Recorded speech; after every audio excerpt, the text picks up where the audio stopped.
તમારો પરિચય? પરવીણભાઈ જીવણભાઈ માવજીયા. પરવીણભાઈ, સતત વરસાદના કારણે ખેડૂતોના પાકમાં કેવા પ્રકારનું નુકસાન છે? હવે આમ જોઈએ તો કપાસમાં 70% વાવેતર છે, બાકી 30%માં બીજું બધું, એમાં 10% ઘાસચારો ને એવું, પણ બધું સાફ થઈ ગયું, કાંઈ શેર નહીં. ઘાસચારામાં નથી રહ્યું, નકર ઘાસચારો ટકી શકે એ નથી ટકી ગયો, અને કપાસ તો હાવ ફેલ થઈ ગયા, અને ખર્ચા બમણા કરવા પડ્યા. એના કારણે વાવતર તો નથી જ આવે એવું, પણ હવે આમાં કોઈ વસ્તુ અત્યારે ખેડૂતના હાથમાં આવે એવું નથી એમ. હવે તો આ પાણી હજી 10 દિવસ પછી આશરે પછી ખેડ થાય, બીજું કંઈક નાખ્યું તો કપાસ રહે નહીં, કપાસે ઉગી ગયા બધા.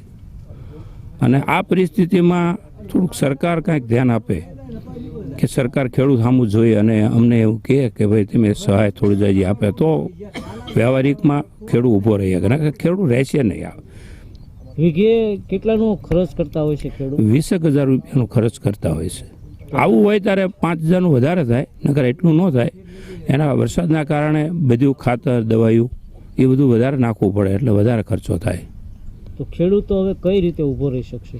હવે થોડું જાજુ સહાય આપે ખેડૂતે, અને સરકાર કાંઈક સહાય કરે તો આમાં ઊભો રહી શકે, નકર ન ઊભો રહી શકે, વ્યવહારિકમાં રહી શકે. ખાસ કરીને કયા કયા પાકમાં હાલ અત્યારે નુકસાન જોવા મળ્યું?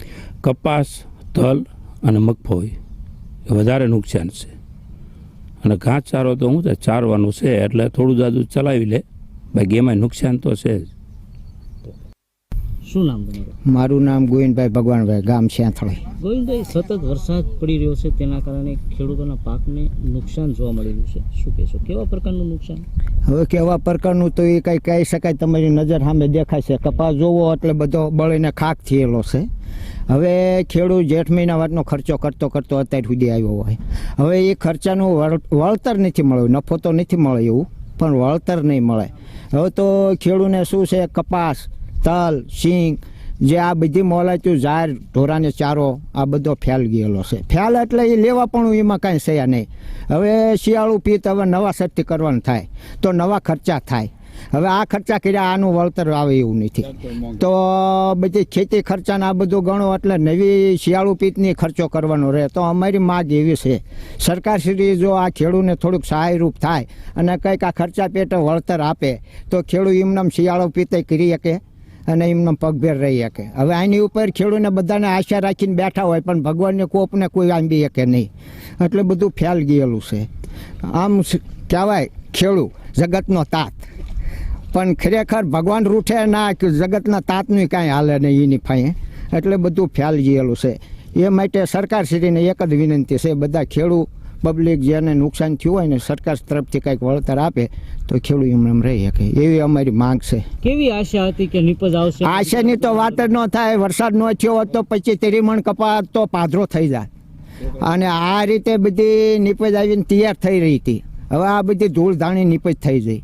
હવે અહીં હાથમાં કંઈ ન આવ્યો. હવે થોડું ઘણું જે આ કાલા ફૂટા બધા ઉગી ગયા. હવે જો એ લેવા જ આવી તો મજૂરી ખર્ચ એવો લાગે છે. ધમણે કપાનો બપોર વીજીને 2 રૂપિયા મજૂરી આપવાની, એટલે એને યાર્ડમાં લઈને જાઓ, થોડું ઘણું આ સોયટું છે એ લઈને તો ના ભાવ ન આપે, એટલે ખેડૂતને કાંઈ કપામાંથી કંઈ લેવાનું છે નહીં. એટલે આ નીપજ ફેલ જ ગણવાય નહીં. અને એમાં જો કુદરતને દેવું ને શિયાળું પિત્ત કરે ખેડૂત તો કાંઈક મળે. 4 દિવસથી પડી રહેલા ભારે વરસાદના કારણે ખેડૂતોની કફડી પરિસ્થિતિ જોવા મળી રહી છે. વાત કરીએ તો બોટાદ જિલ્લાના સેંથળી ગામના ખેડૂત મુશ્કેલીમાં મુકાણા છે, કારણ કે સતત પડી રહ્યો છે વરસાદ, ને તેના કારણે મોલાતમાં મોટા પ્રમાણમાં નુકસાન જોવા મળી રહ્યું છે. ખાસ કરીને અહીંયા વાવેતર કરીએ તો કપાસ, મગફળી અને તલ અને જ્વારનું વાવેતર છે, અને એમાં જ્યારે 25,000 થી 30,000 રૂપિયાનો ખર્ચ કરી નાખ્યો છે, અને એ ખર્ચ પણ પાછો મળી શકે તેવી સ્થિતિ નથી ખેડૂતોની. ત્યારે આપ જોઈ શકો છો મારી પાછળ જે દ્રશ્યની અંદર જમીન ઉપર પાણી ભરાયેલા છે, અને એ પાણી શિરવાણ ફૂટી ગયા છે, જમીનમાંથી બહાર પાણી આવી રહ્યા છે. તેના કારણે કપાસ છે, જે કપાસ તે બળવા લાગ્યો છે પાણી ભરાવાના કારણે. ત્યારે ખેડૂતોની કફડી પરિસ્થિતિ જોવા મળી રહી છે, અને ખેડૂતો ઊભા રહે તો કઈ રીતે રહી શકે તે મોટો પ્રશ્ન છે. ખેડૂતો હાલ એક જ પ્રકારની માંગ કરી રહ્યા છે કે વહેલી તકે જો સરકાર ખેડૂતો સામું જોવે અને એનું વળતર જો પાછું આપવામાં આવે તો જ ખેડૂત ઊભો રહી શકે તેવી સ્થિતિ જોવા મળી રહી છે.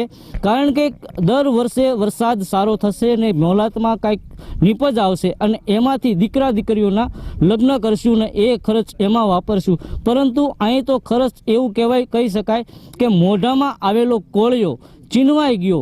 કારણ કે અહીંયા જે મોલાત વરસાદ જે પડ્યો અને એ વરસાદના કારણે પાણી ભરાવાના લઈ મોલાત છે એ બળીને ખાક થઈ ગઈ છે.